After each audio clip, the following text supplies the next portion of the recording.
You are watching Cold Fusion TV. With a little bit of a simple kind of drama, rhyme defying blind eyes open when the rhyme's smoking from the writing. Gentle giant shining armor bomb the track, soft fact that relation, then we put it on wax like that. Welcome to another Cold Fusion video. I'm going to start this video off with a quote. Henry Ford once said, "It is well enough that the people of the nation do not understand our banking and monetary system. For if they did, I believe there would be a revolution before tomorrow morning." I quote this because it encapsulates the fact that the contents of this video may be unsettling compared to the videos that I normally make. I still feel compelled to make this video because I've been exploring the financial world for the last 4 years and it's definitely given me a more complete view of the world. I want to share some of what I've come across with you guys. I'm also going to do a video about cryptocurrencies like Bitcoin in the future, and to understand why Bitcoin and other cryptocurrencies may continue to rise, it's critical that you understand the contents of this video. I hope that you find this topic interesting and that it inspires you to do your own research afterwards. Now, with that said, let's begin.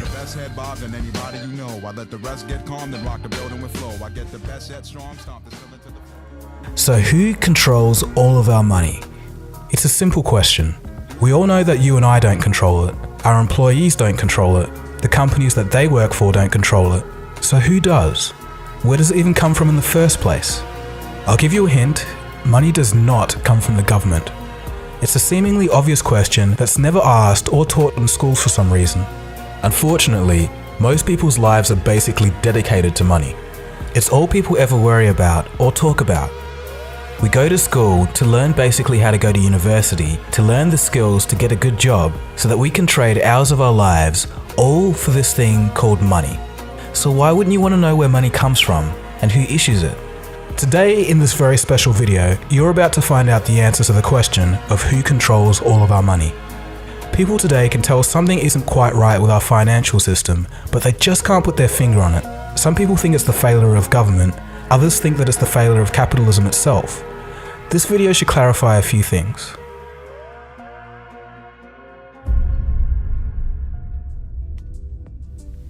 The year is 1694. And England had just suffered through 50 years of war. Exhausted, the English government needed loans to fund their political means. Brainchild of Scottish banker William Paterson, it was decided that a privately owned bank that could issue the money to the government out of thin air was to be the solution. This was the very first modern central banking system in the world. Central banking is more influential than laws, governments, and politicians, but strangely not the focus of the general public. Fast forward to the early 20th century, and after 2 failed attempts, a group of bankers wanted to put a central bank in the United States of America. It was December of 1910, and Senator Nelson Aldrich boarded a private train car in New York with 6 others. The 6 were not to be spotted by any news reporters to avoid questions. Their destination? Jekyll Island off the coast of Georgia. The meeting went for 9 days, and from that, they created the Federal Reserve System. This is all documented and a matter of public record. Some of them went on to write about the meetings in their personal biographies. Here's a quote from Frank Vanderlip, president of the National City Bank of New York, February 9th, 1935, in the Saturday Evening Post. "I was as secretive, indeed as furtive as any conspirator. Discovery, we knew, simply must not happen, or else all our time and effort would be wasted. If it were to be exposed that our particular group had got together and written a banking bill, that bill would have no chance whatever of passage by Congress." The 6 men that Nelson Aldrich brought together included the head of banks, branches of government such as the Treasury, and some of the richest people on earth at the time. To give you an idea of how rich they were, in 1910, these 6 men represented a quarter of the world's worth. The bankers told the American public that the purpose of the system was to stabilize the economy and to stop the grip of the Wall Street banks over America. The problem was, the guys that wrote the bill were the very same people they said they'd stop.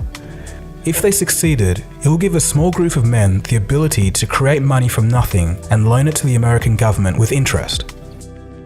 So why was it done in secret? Because the American people didn't want a central bank. Back then, unlike today, people knew what central banks were and understood them very well. Everywhere a central bank went, there'll be wealth inequality, wild swings between economic booms and busts, and after each bust, those at the top of society mysteriously came out richer while everyone else got poorer. Europe was the running example of this at the time. The Federal Reserve was originally drafted as the Aldrich Bill, but when it came into Congress, they recognized Senator Aldrich's name and smelt a rat. The bankers needed better cover. They decided to send 2 millionaire friends to carry the bill to quell the suspicions of Congress and renamed it the Federal Reserve Act. Next, in a textbook lesson of deceit, the bankers set out to fool the American people through disinformation. In the newspapers of the day, the bankers screamed and protested against the new Federal Reserve Bill. It would ruin the banks, they exclaimed. The average person read the protesting articles of the bankers and thought to themselves, if the bankers hate it, it must be good. And then they ended up unknowingly supporting a Trojan horse. The bankers also fooled Congress by putting clauses in the bill that limited their power only to remove them once the bill was passed. A double head fake of the public and Congress was all it took. The bill was passed on December 23, 1913, while most of Congress was out on holiday. And with that, a small group had complete monopoly over the issuing and creation of American money. Today, the Federal Reserve is the most powerful entity in the United States, and they're not ashamed to admit it either. Here's former Fed Chairman Alan Greenspan. What should be the proper relationship between a chairman of the Fed and a president of the United States? Well, first of all, the Federal Reserve is an independent agency, and that means basically that there is no other agency of government which can overrule actions that we take. What the relationships are don't frankly matter. In addition to this, it seems that the Fed can't even be touched by investigating parties. So I'm asking you if your agency has, in fact, according to Bloomberg, extended $9 trillion in credit, which, by the way, works out to $30,000 for every single man, woman, and child in this country. I'd like to know, if you're not responsible for investigating that, who is? We have responsibility for the Federal Reserve's programs and operations, audits, to conduct audits and investigations in that area. In terms of who's responsible for investigating, would you mind repeating the question one more time? Mr. Chairman, my time is up, but I have to tell you honestly, I am shocked to find out that nobody at the Federal Reserve, including the Inspector General, is keeping track of this. So what does all of this have to do with me, you might be asking? I don't even live in the US. Well, 2 reasons. Number 1, the central banking model from the Bank of England and the United States has now been put in all countries, and even consolidated power in parts of Europe as the European Central Bank, or ECB. This unites separate countries under one economic policy. The only places in the world that don't have central banks are North Korea, Iran, and Cuba. In 2000, this list suspiciously included Afghanistan, Iraq, and Libya. And number 2, since the end of World War II, the US dollar has been the reserve currency of the world. This means that all central banks hold US dollars in their reserves. In other words, all other currencies are backed by the US dollar.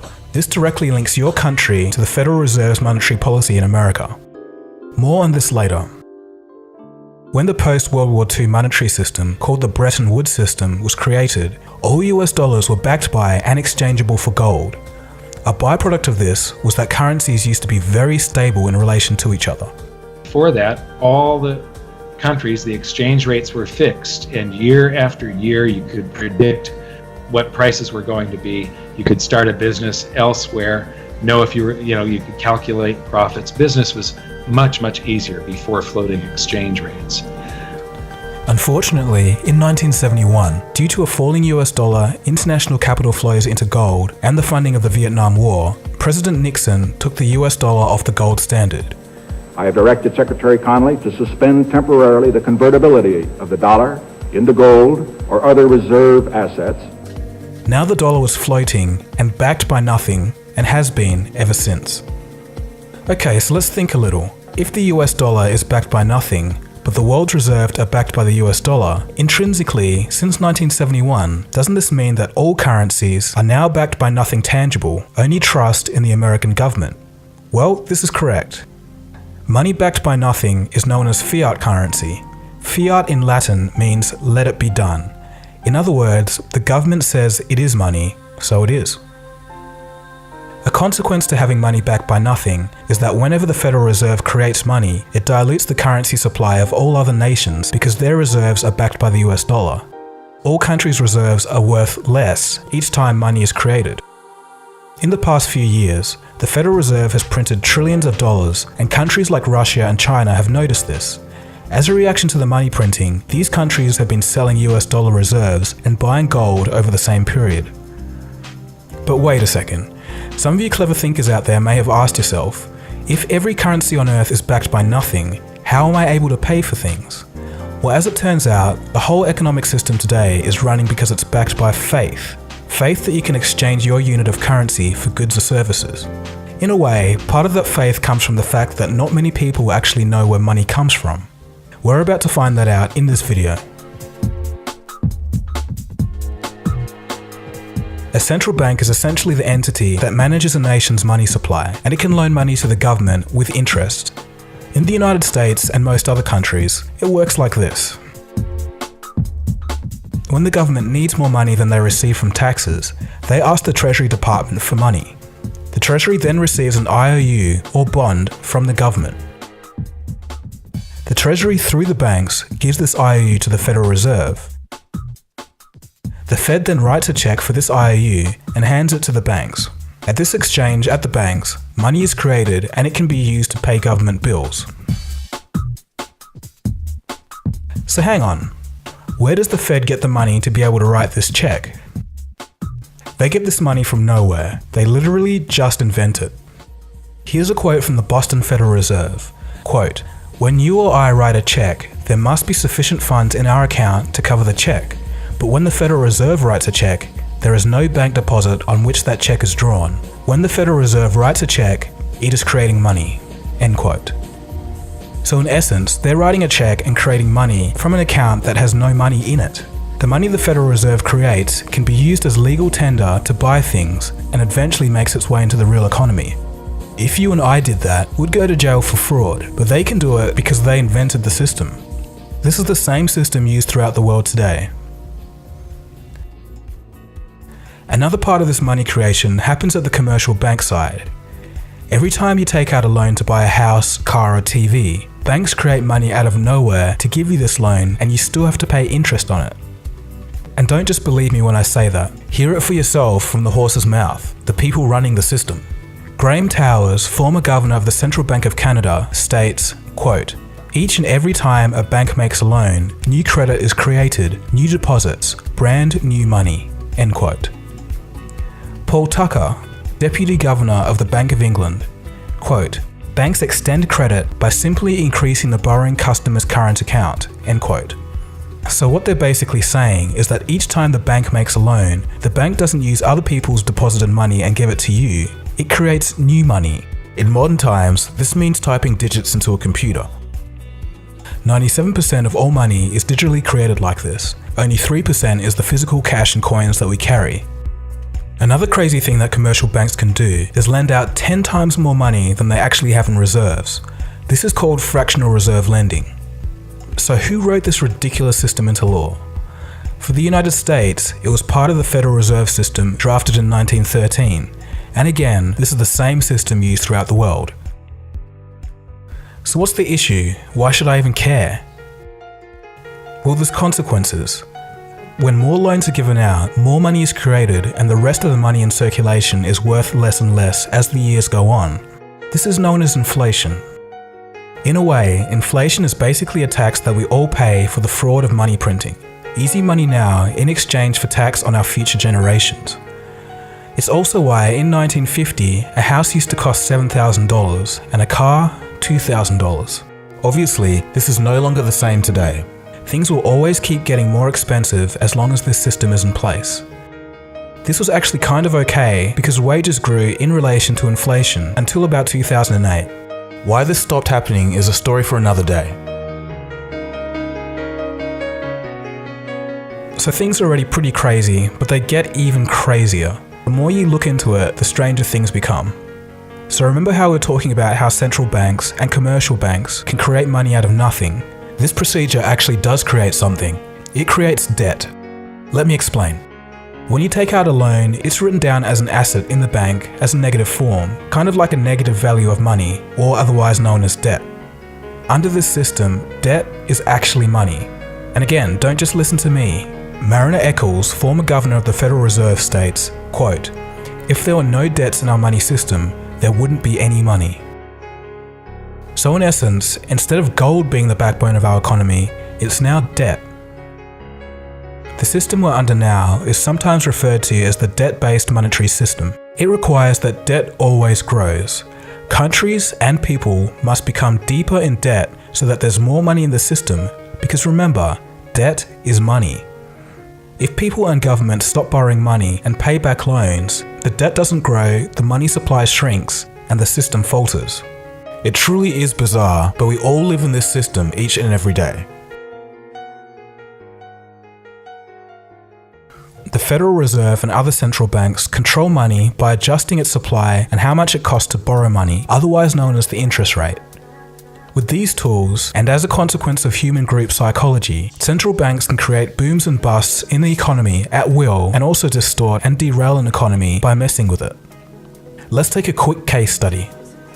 In the year 2000, Federal Reserve Chairman Alan Greenspan cut interest rates to 1%. He did this to try and fight off a recession from the dot-com bubble and encourage people to borrow money. When interest rates are low, if you're borrowing money, you save a whole lot on repaying mortgages. Since a 1% interest rate hadn't been seen at the time since the 1950s, it was a pretty good deal. Greenspan's idea was that he could create a wealth effect. People would start to buy houses, the prices would go up, and then people would feel wealthier and spend more money in the economy and stimulate it. Greenspan sure succeeded in getting people to borrow money to buy houses, but they borrowed too much, and the result was the 2008 housing bubble. This is a prime example of what can go wrong when central banks mess with an economy. Yes, corrupt bankers have a lot to answer for in their role in the 2008 crisis, but the Fed has a far bigger long-term impact. Even crazier things are happening in Japan. Their central bank is buying so many stocks that they were the #1 buyer of Japanese stocks in 2016. So they have part ownership of companies with money that they created from nothing. So in essence, it is the central banks that control our economy and the central and commercial banking system together that control all of our money. The difference is, central banks can create money at will, while commercial banks need loans to create money.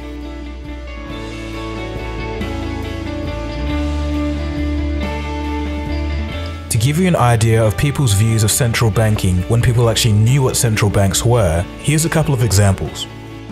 In 1881, then President of the United States, James Garfield, states, quote, "Whoever controls the volume of money in any country is absolute master of all industry and commerce, and when you realize that the entire system is very easily controlled one way or another by a few powerful men at the top, you will not have to be told how periods of inflation and depression originate." End quote. Benjamin Franklin in his autobiography stated that the prime reason for the American War of Independence was a battle over who actually controlled and issued the money of the new colonies. Moving on to more modern times, Nobel Prize-winning economist Milton Friedman states, quote, "The Federal Reserve definitely caused the Great Depression by contracting the amount of currency in circulation by 1/3 from 1929 to 1933, end quote. So with all of this being said, some would argue that central banks are not inherently a bad thing. They just need to be part of the government and not privately owned. The government should be able to issue its own money for the benefit of the people and shouldn't have to pay a massive interest on its own debt. This was tried at least once in the United States by President Lincoln, who stated this, "The government should create, issue, and circulate all the currency and credit needed to satisfy the spending power of the government and the buying power of consumers. By the adoption of these principles, the taxpayers will be saved immense sums of interest. Money will cease to be master and become the servant of humanity." Abraham Lincoln then issued his own government money. It was called the greenback. No further comments on that story. So I think we'll end the video there. There's so much more that I could cover about what central banking decisions led to what revolutions around the world. Pretty much when you look at it, all revolutions and all wars, when you dig through everything, it all boils down to money. I could also have talked about the new global movement of those who are rejecting the debt-based economic system. people are starting to move their currency into gold, silver and cryptocurrencies, like Bitcoin. So there is a light at the end of the tunnel, but that's a whole nother story for another day. Anyways, if you've watched the whole way through this video, congratulations. You're one of the few who have found out the hidden truths about who controls all of our money. I think I've only met about 4 people in real life that have been aware of the debt-based economic system. It's strangely unknown, but is as true as anything. I even showed you all of the quotes of the bankers and the former heads of the Federal Reserve telling you from their own mouths how the system actually works. If this is your first time hearing all of this, I encourage you, as I said before, to do your own research, and then you'll start to see the bigger picture, and the world today will make a whole lot more sense. If you want some good starting resources, I recommend Mike Maloney's Hidden Secrets of Money series. It's here on YouTube and I'll leave a link below. Mike is a very knowledgeable guy and I've had some great long conversations with him about the economy. If you're into reading and you want to know more about the history of the Federal Reserve, I recommend the book by G. Edward Griffin, The Creature from Jekyll Island. So anyway, I think I'll stop talking now.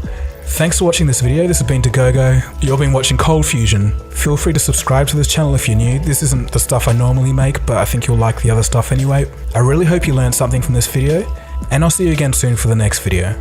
Cheers guys, have a good one. Cold Fusion. It's new thinking.